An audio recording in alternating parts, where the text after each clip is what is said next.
काम नहीं कर रहे, क्या बोलना अब तो सवाल, अब प्रमोद दुबे ने कहा है तो बिल्कुल ठीक कहा है उन्होंने, सवाल ही नहीं। अब तो गृह मंत्री भी रील बना रहे हैं, अब रिकॉर्डिंग मास्टर हो गए हो।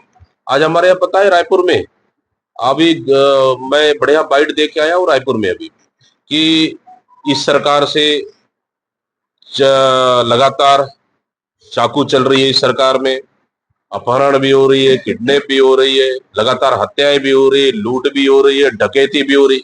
अब तो नया सिस्टम चालू हो गया है। रात को देखे होंगे वीडियो आया है कि लड़का और लड़की फाइटिंग कर रहे हैं जोरदार, देखिए। मतलब WWE भी शुरू हो गया इस सरकार में, सोच सकते हैं आप। मतलब गृह मंत्री के लिए नया कोर्स मिल गया WWE। मतलब गृह मंत्री, मतलब WWE आज तक 25 साल में कभी नहीं हुआ ना, लड़का लड़की फाइटिंग कर रहे हैं खुलेआम। मतलब सरकार में क्या चल रहा है पता नहीं। WWE आया है, अगले टाइम पता नहीं कबड्डी आ जाए, खो खो आ जाए, पता नहीं अब क्या आएगा।